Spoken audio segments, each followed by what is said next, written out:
Bonjour les amis, heureux de vous retrouver pour cette nouvelle actu du geek qui va porter sur quoi? Eh oui, sur les 20 ans de Xbox, sur la conférence qu'on a eue hier soir.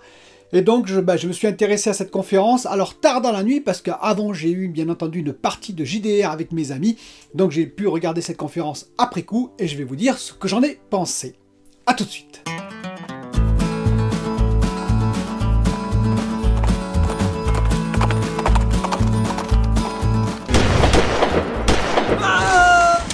Alors, qu'est-ce que j'ai pensé de cette conférence? Eh bien, cette conférence, moi personnellement, mais peut-être suis-je bon public, je l'ai trouvé pas si mal que ça. En termes de rétrospective, je vous avais dit, hein, ils avaient prévenu qu'il n'y aurait pas de grosses news, de grosses nouveautés, de futurs jeux annoncés avec des images, par exemple Hellblade 2, par exemple Fable, ou même ne serait-ce que Stalker 2 ou Starfield. Non, ils avaient annoncé qu'ils se concentreraient sur les 20 ans, c'est ce qu'ils ont fait, mais plutôt d'une bonne façon, je trouve. J'ai trouvé ça très intéressant sur plusieurs points. Ils sont bien entendu revenus sur leur force principale. Au tout début, je vous rappelle que la Xbox avait quand même des atouts, la première Xbox, avec son célèbre disque dur. Et oui, les autres, Sony, Nintendo et Sega à l'époque, qui commençaient à lâcher l'affaire, n'avaient pas de disque dur, mais des cartouches. Là, il y avait un vrai disque dur, c'est-à-dire qu'on finalement, on pouvait mettre beaucoup plus de choses sur le disque dur, beaucoup plus d'éléments, et surtout, c'était plus rapide au chargement. Il y avait également la possibilité de se connecter sur Internet, et ceux qui savent, ceux qui suivent depuis longtemps Xbox, ce qui n'était pas mon cas, eh bien, le savent très très bien avec le Xbox Live, qui est apparu très tôt, et qui a permis de faire du multijoueur sur console, ce qui était une véritable révolution à l'époque, par rapport aux concurrents. Donc ils sont revenus un peu sur les forces de Xbox, car Xbox a aussi des avantages, PlayStation aussi bien entendu et Nintendo aussi, et leur force c'est quoi? C'est la rétrocompatibilité à Xbox par exemple. Et oui, la rétrocompatibilité qu'on voit même sur la Xbox Series X et S encore aujourd'hui. Ils sont également revenus sur l'accessibilité et je trouve ça intéressant, c'est vrai que j'en parle peu, mais ils ont mis en avant l'accessibilité aussi, c'est-à-dire aux personnes qui ont un handicap, la possibilité de jouer, et ça c'est juste super. Je ne le dis sans doute pas assez souvent, mais je trouve ça très très bien. Bien entendu, certains vont dire oui, mais c'est juste pour se donner une image, ben peut-être ou peut-être pas. Moi je suis pas dans la tête des gens qui ont développé ça chez Xbox, de ceux qui managent, Phil Spencer en l'occurrence, mais les actes sont là et c'est bien l'essentiel, c'est-à-dire que Xbox est en avance sur les autres, il faut le reconnaître, sur l'accessibilité en particulier pour les personnes qui ont un handicap. Et je ne pense pas que ce soit pour une question non plus financière, je pense que moi personnellement je crois qu'effectivement Xbox, peut-être qu'ils veulent se donner une image, une bonne image, mais aussi parmi les connaissances des dirigeants de Xbox, il y a peut-être des gens qui ont un handicap et donc ils sont sensibilisés à cette problématique et donc ils ont travaillé dessus et je pense qu'ils ont travaillé sincèrement dessus et le résultat a l'air assez probant.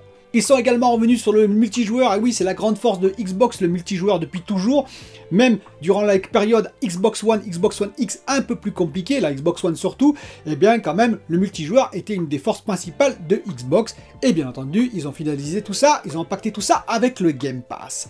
Ce qui est intéressant aussi, c'est que bientôt on va avoir des émissions apparemment un peu plus spécifiques, un peu plus longues, qui vont nous montrer le passif de Xbox, qu'est-ce qui a pêché, qu'est-ce qui a été difficile, comment ils s'en sont sortis. C'est toujours intéressant de voir côté industriel, l'autre côté du miroir, ce qui s'est passé réellement avec les difficultés qu'ils ont eues, parce qu'ils ont eu des difficultés, comme tout le monde, hein, comme PlayStation, comme Nintendo, Nvidia, AMD, et donc c'est toujours intéressant de voir l'envers du décor pour découvrir un petit peu les difficultés et comment ils ont résolu tout ça, la sueur qu'ils ont eue à certains moments. Ils ont glissé aussi qu'ils avaient les 23 studios. La nouveauté, c'est effectivement beaucoup plus de studios pour beaucoup plus de futurs exclus, en l'occurrence. Bon, ça, on le savait déjà. Et là-dedans, ce que j'ai le plus aimé, ben finalement, c'est le discours de Phil Spencer. Et oui, Phil Spencer, on va en parler. C'est-à-dire que, grosso modo, moi, côté Sony, je connaissais Marc Cerny en particulier, que j'apprécie beaucoup. Pourquoi Marc Cerny, je l'apprécie beaucoup? Parce que c'est un technicien et c'est un joueur. Et oui, il a créé un jeu, il a créé même plusieurs jeux, dont Marble, que j'ai beaucoup joué sur Atari 1040 ST, en l'occurrence. Et il a également dirigé un studio de jeux. Donc c'est quelqu'un qui connaît très bien le jeu. C'est quelqu'un qui connaît également très bien la technique. Ça se voit avec, bien entendu, la PS4, mais surtout la PS5. L'orientation qu'il a donnée à la PS5 avec ce SSD, je pense que ça vient de lui. Toutes les orientations qu'il y a eu avec le Tempest et j'en passe. Et donc c'est assez intéressant. Moi je trouve que l'homme est assez intéressant, techniquement parlant. Et également en jeu, on voit que l'homme connaît son sujet. En face, j'avais Phil Spencer que je ne connaissais pas et qui représentait pour moi un peu le businessman américain, vous savez, des grandes sociétés. Eh bien, je me trompais, je dois l'avouer, parce que plus j'écoute l'homme, et plus je le trouve intéressant, c'est-à-dire que c'est un joueur, et j'en suis maintenant persuadé, c'est-à-dire qu'il me semble sincère. Bien entendu, je ne peux pas le garantir, garantir, mais en tout cas pour moi, il l'est. Sa parole l'est, elle est intéressante. On voit qu'il met le joueur au centre du débat. D'ailleurs, c'est grâce à lui que Xbox change vraiment de philosophie ces derniers temps. La direction que prend Xbox est totalement différente et très intéressante. Et Phil Spencer, on voit qu'il est quand même joueur par nature, et ça c'est super intéressant parce que ça veut dire qu'il comprend quand même les joueurs, du moins je le pense. Dites-moi d'ailleurs en commentaire ce que vous en pensez vous-même.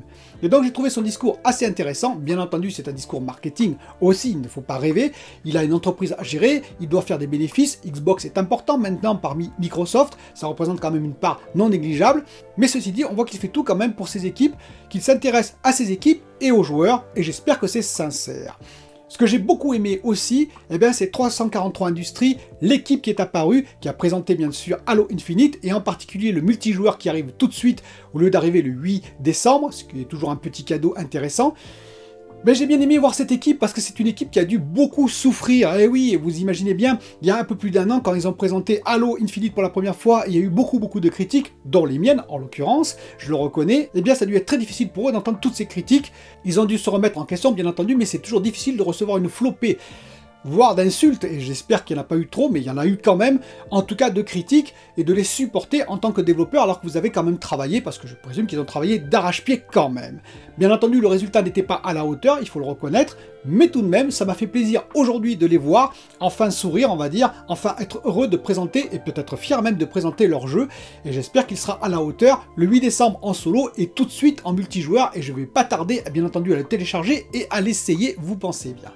Donc en gros, j'ai trouvé cette conférence assez intéressante, assez nostalgique, moi qui ne connaissais pas en plus l'univers de Xbox, avec The Rock qui rencontre bien entendu Bill Gates, et dans l'ensemble, écoutez, ça n'a pas duré trop longtemps, ce qui n'était pas si mal que ça, 30 minutes calibrées, moi j'ai trouvé ça pas si mal que ça, dites-moi ce que vous pensez en gros de cette conférence, on ne pouvait pas en attendre beaucoup plus, ils l'ont dit, et les futures annonces les plus intéressantes seront sans doute faites dans les semaines à venir dans d'autres types de conférences. Je vous dis à très bientôt pour une nouvelle vidéo.